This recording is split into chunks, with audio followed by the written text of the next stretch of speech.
Ya, hari ini kita ada dua tema besar, apakah Allah bisa menyesal? Kok aneh dalam Alkitab dikatakan Allah menyesal? Dan yang kedua adalah, kita kan hari ini bicara tentang Saul, Saul itu berdosa. Kok tidak diampuni ya? Padahal sudah minta berulang-ulang minta pengampunan. Tapi ketika Daud berdosa, di dalam Mazmur 51, kasus dengan Batsheba, dia kok diampuni? Apa yang menjadi perbedaan di antara keduanya? Nanti mari kita lihat. Sebelumnya kita akan baca 1-15 ayat 1-35. Berkatalah Samuel kepada Saul, akulah diutus oleh Tuhan untuk mengurapi engkau menjadi raja atas Israel umatnya. Oleh sebab itu dengarkanlah bunyi firman Tuhan. Beginilah firman Tuhan semesta alam.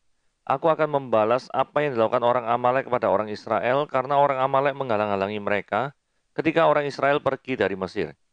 Jadi pergilah sekarang, kalahkanlah orang Amalek, tumpaslah segala yang ada padanya, dan janganlah ada belas kasihan kepadanya. Bunuhlah semuanya laki-laki maupun perempuan, kanak-kanak maupun anak-anak yang menyusu, lembu maupun domba, unta maupun keledai. Lalu Saul memanggil rakyat berkumpul dan memeriksa barisan mereka di Telaim, dan 200.000 pasukan berjalan kaki dan 10.000 orang Yehuda. Setelah Saul sampai ke kota orang Amalek, disuruhnya orang menghadang di lembah. Berkatalah Saul pada orang Keni, berangkatlah menjauhlah, pergilah dari tengah-tengah orang Amalek, supaya jangan kau kulenyapkan kamu bersama-sama dengan mereka. Bukankah kamu telah menunjukkan persahabatmu kepada semua orang Israel ketika mereka pergi dari Mesir? Setelah itu menjauhlah orang Keni dari tengah-tengah orang Amalek. Lalu Saul memukul kala orang Amalek mulai dari Hawila sampai ke Syur yang di sebelah timur Mesir. Agag raja orang Amalek ditangkap hidup-hidup, tetapi segenap rakyatnya ditumpasnya dengan mata pedang. Tapi Saul dan rakyat itu menyelamatkan Agag dan kambing domba dan lembu-lembu yang terbaik dan tambun, pula anak domba dan segala yang berharga. Tidak mau mereka menumpas semuanya itu.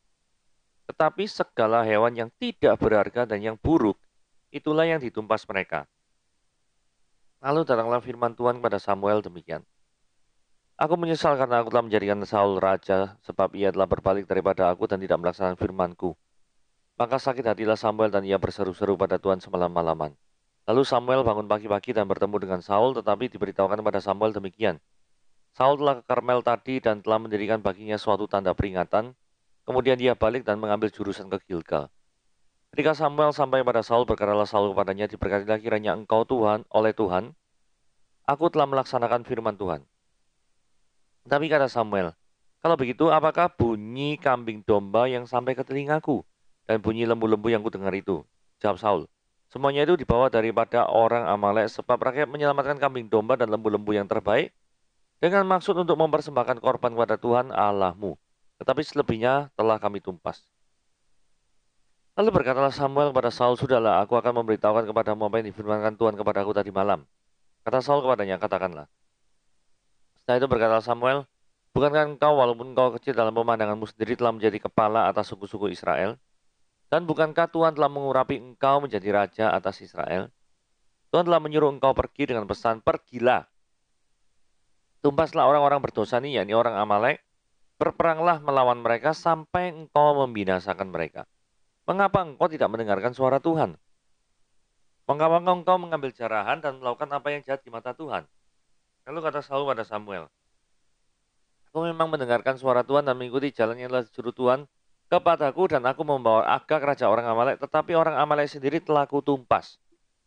Tetapi rakyat mengambil daripada jarahan itu kambing domba, lembu-lembu yang terbaik yang dikhususkan untuk ditumpas itu, untuk mempersembahkan korban kepada Tuhan Allahmu di Gilgal. Tapi jawab Samuel, apakah Tuhan itu berkenan pada korban bakaran dan korban sembelihan sama seperti kepada mendengarkan suara Tuhan? Sesungguhnya mendengarkan lebih baik daripada korban sembelihan, memperhatikan lebih baik daripada lemak domba-domba jantan. Sebab pendurhakaan adalah sama seperti dosa bertendung, dan kedegilan adalah sama seperti menyembah berhala dan terafim. Karena engkau telah menolak firman Tuhan, maka ia telah menolak engkau sebagai raja. Berkatalah Saul pada Samuel, aku telah berdosa sebab telah kulangkai titah Tuhan dan perkataanmu. Tetapi aku takut kepada rakyat, karena itu aku mengabulkan permintaan mereka. Maka sekarang ampunilah kiranya dosaku, kembalilah bersama-sama dengan aku, maka aku akan sujud menyembah kepada Tuhan.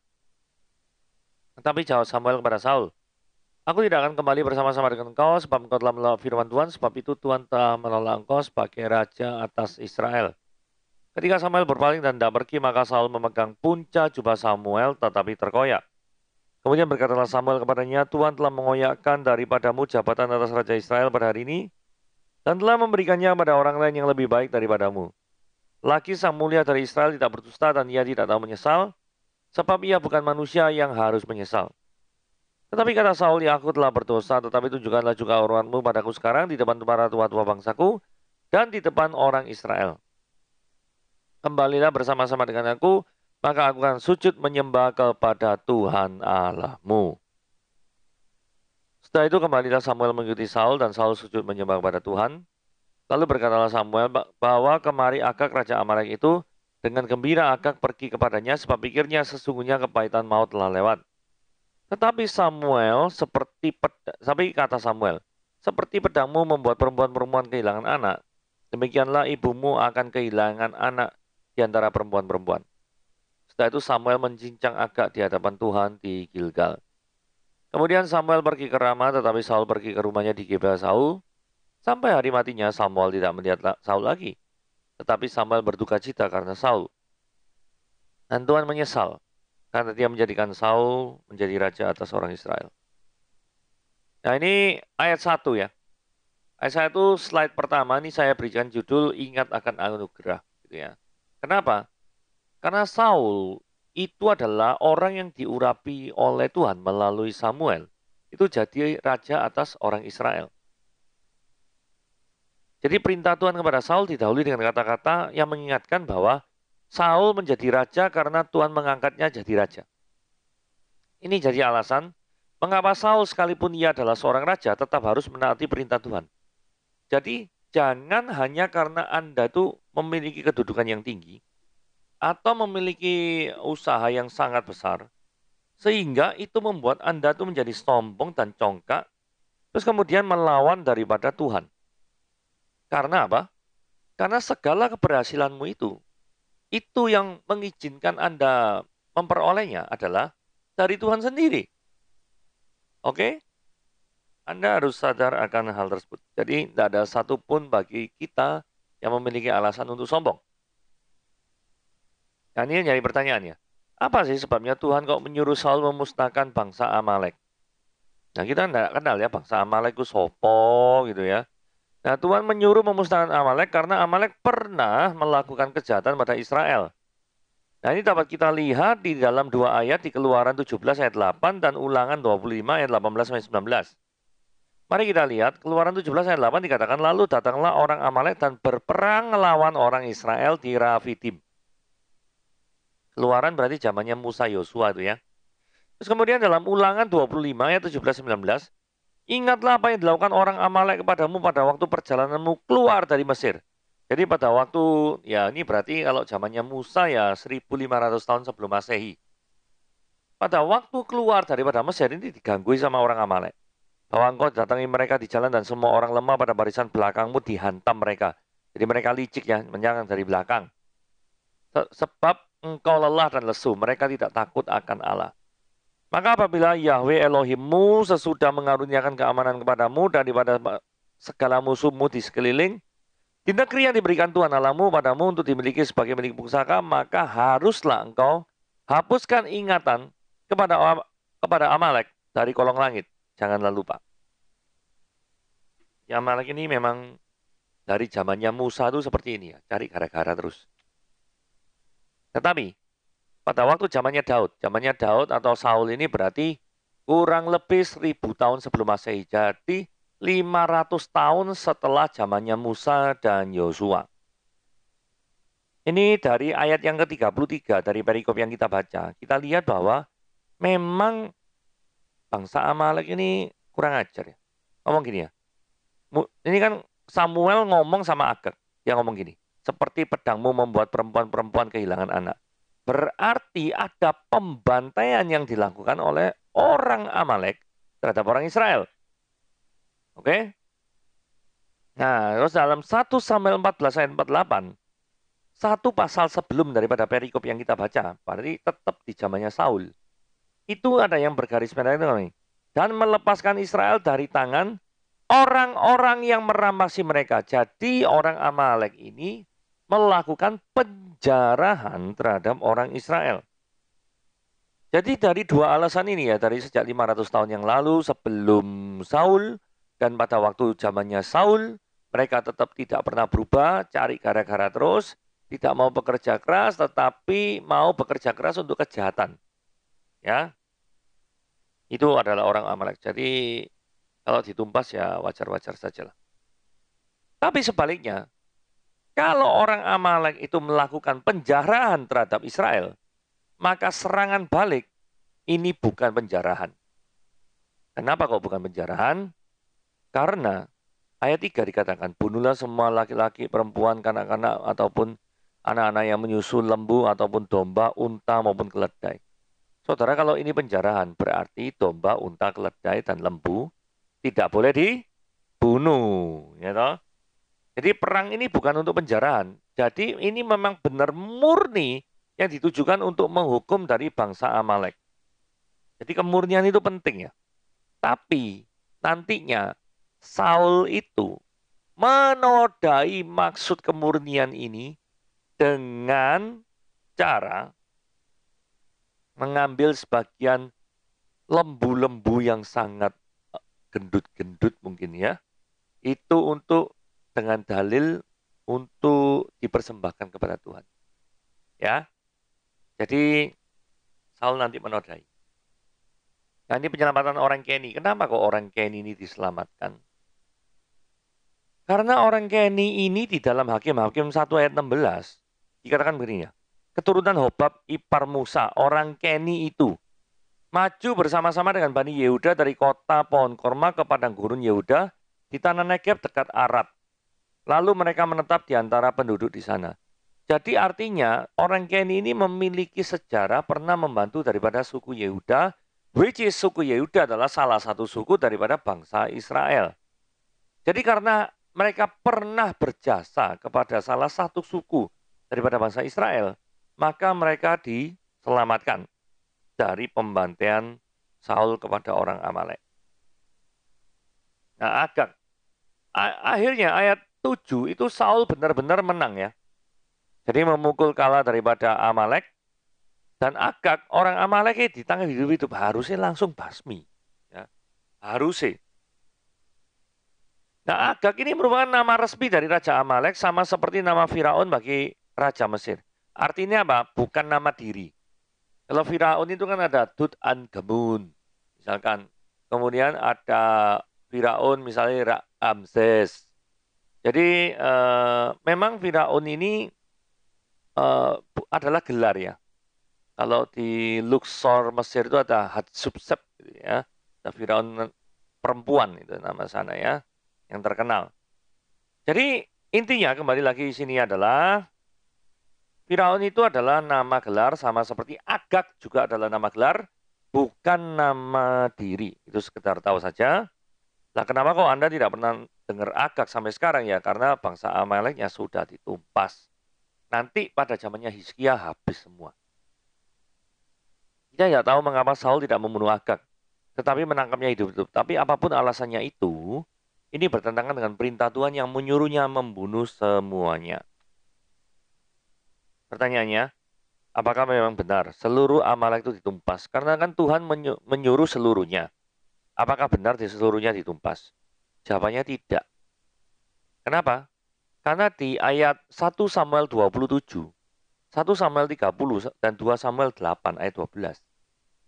Itu orang Amaleknya itu masih ada pada zamannya Daud. Dan barusan bisa dimusnahkan secara total pada zamannya Hizkia di 1 Tawarikh 4 ayat 43. Mereka mengatakan, mereka membinasakan sisa orang Amalek yang telah meluputkan diri, lalu mereka diam di sana sampai hari ini.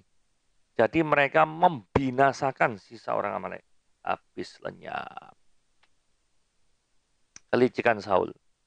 Nah, Saul ini pandai bicara, gitu ya. Bahkan dia menggunakan kepandaian bicara itu ditujukan kepada Tuhan yang nggak bisa ditipu. You know? Karena apa? Saul ngomong gini, menyelamatkan lembu-lembu yang terbaik tujuannya itu apa? supaya dipersembahkan kepada Tuhan. Wah, ya. Tapi Saul ini liciknya dalam pengertian gini. Kan Tuhan suruh ngomong tumpas. Dia tuh memodifikasi firman sama kayak iblis. Tumpas ya tumpas, memang ada yang ditumpas. Tetapi apakah seluruhnya? Perintahnya kan seluruhnya. Dia tidak melakukan seluruhnya. Dia melakukan tebang pilih. Nah ini bagian ayat yang menarik nih ya. Ayat 11 itu dikatakan gini ya. Ini Tuhan ngomong, aku menyesal karena aku telah menjadikan Saul jadi raja. Tapi ayat 29 dikatakan, ia Allah itu tidak tahu menyesal. Sebab ia bukan manusia, memang benar. Dia kan Allah, bukan manusia. Yang harus menyesal. Lah ayat 11 ngomong menyesal. Ayat 29 ngomong Allah itu tidak menyesal. Tetapi ayat 35 ngomong lagi, dan Tuhan menyesal karena dia menjadikan Saul jadi raja Israel. Karepe piye to iki? Menyesal atau tidak menyesal? Tuhan itu bisa menyesal atau tidak menyesal? Ini di dalam satu perikop 1 Samuel pasal yang ke-15. Membingungkan sekali bukan? Ya jadi jawaban atas permasalahan ini ya. Sebenarnya Allah itu kok menyesal atau tidak menyesal? Ini bisa diselesaikan atau diperdamaikan ketika kita mengenal ada yang namanya istilah antropomorfisme. Jadi itu adalah gaya bahasa antropomorfisme. Jadi anthropos itu adalah manusia, morphe itu bentuk. Jadi gaya bahasa yang kata kerjanya itu seolah-olah mempersonifikasikan dari objek yang dibicarakan. Gitu ya. Jadi kalau misalnya bicara ayat yang ke-11 dan 35 dikatakan Tuhan itu menyesal. Itu lebih tepat kalau kita artikan Tuhan memang sedih. Sedih. Kalau orang menyesal itu kan esensinya dia tuh sedih. Ya kan? Nah, jadi kalau misalkan ayat 11 dikatakan aku sedih dengan sangat karena aku telah menjadikan Saul raja. Kalau ayat 35 dikatakan dan Tuhan menyesal, Tuhan sedih karena dia menjadikan Saul raja atas Israel. Jadi lebih tepat diartikan seperti itu. Tetapi ayat yang ke-29, karena 11 dan 35 tadi antropomorfisme ya. Tapi ayat 29 dikatakan, ia tidak tahu menyesal sebab ia bukan manusia yang harus menyesal. Jadi artinya dia tuh dikontraskan kodratnya antara kodrat ilahi dengan manusia yang adalah fana. Ketika dikontraskan berarti gaya bahasa yang digunakan bukan antropomorfisme. Karena ini kontras, bukan similar, bukan disamakan. Jadi sebenarnya menyesal atau tidak menyesal ini tergantung dari penggunaan gaya bahasa seperti apakah yang digunakan oleh penulis. Gitu ya. Jadi misalkan ada gaya bahasa misalkan gini ya, anjing makan tulang gitu ya. Itu benar-benar tulang fisik gitu ya. Toh. Tetapi aku bersedih hati sampai tulangku lepas semua. Misalkan ada tulangku lepas semua ini kan gaya bahasa puitis toh ya. Masa ketika orang itu bersedih maka benar-benar tulangnya lepas.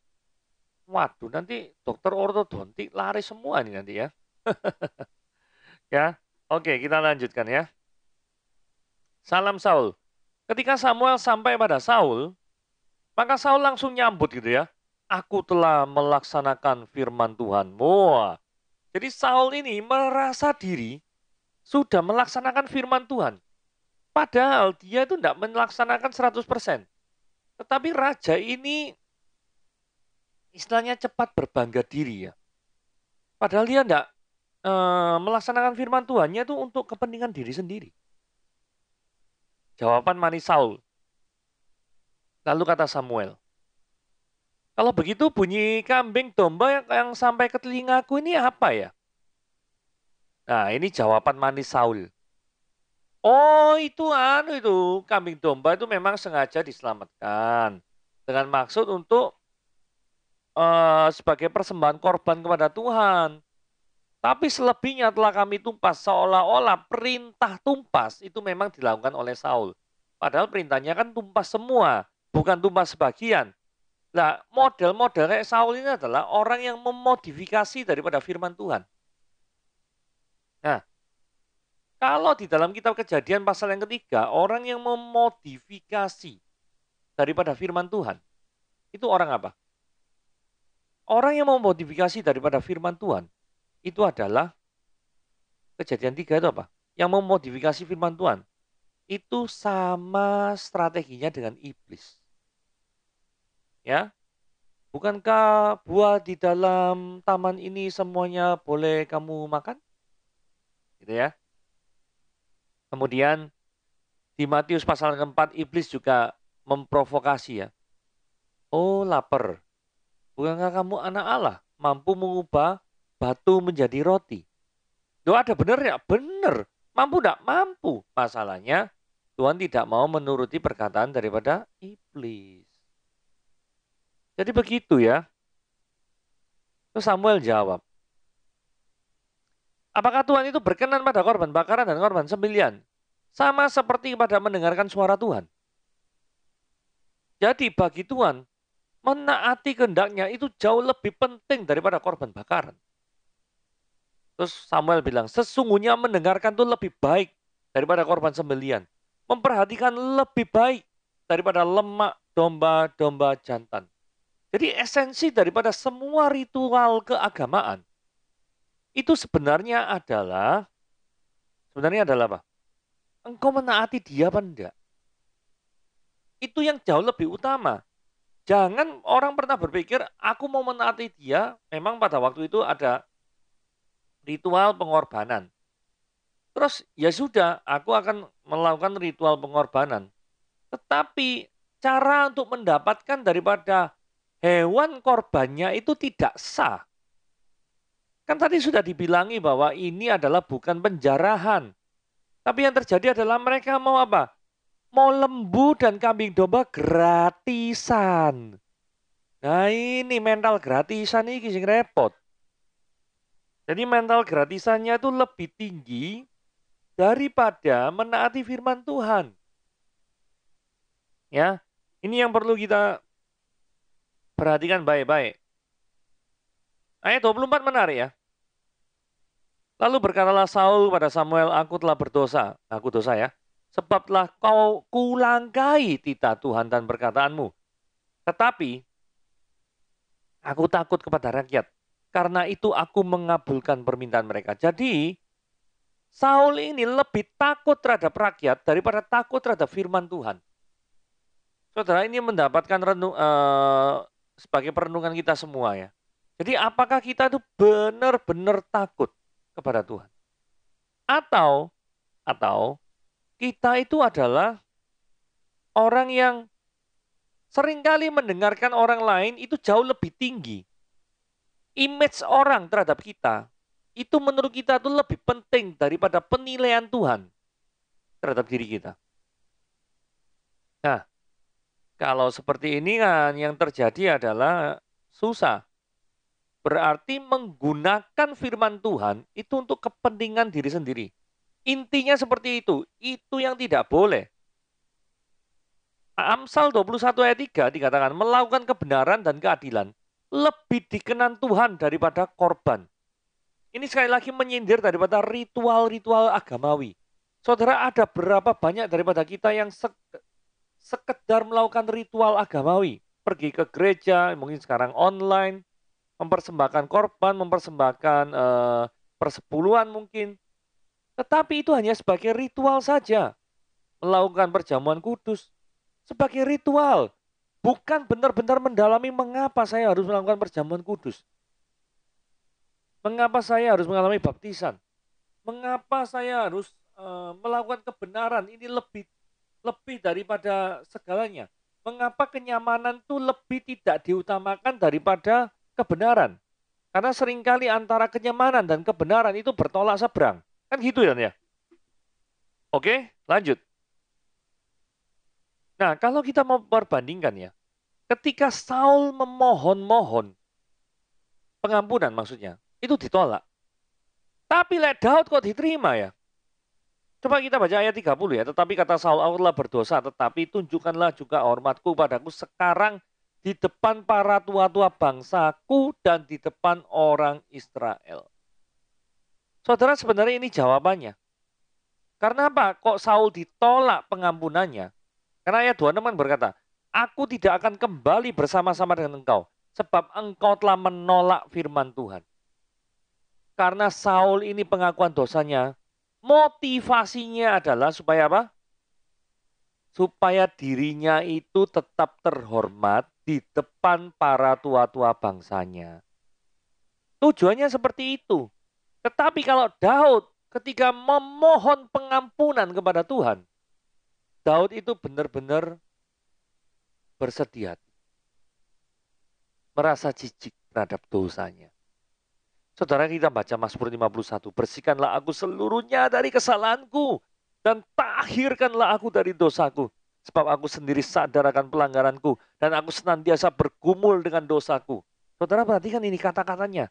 Bergumul dengan dosanya, ada suatu pertentangan dalam batin Daud. Di mana Saul tidak memiliki hal-hal seperti ini. Terhadap engkau sajalah aku telah berdosa dan melakukan apa yang kau anggap jahat. Supaya ternyata engkau adil dalam keputusanmu, bersih dalam penghukumanmu. Sesungguhnya dalam kesalahan aku diperanakan, dalam dosa aku dikandung ibuku. Saudara, ada cerminan bahasa-bahasa penyesalan yang sangat mendalam dalam Daud. Dan Daud tidak menghiraukan penilaian orang lain terhadap dirinya.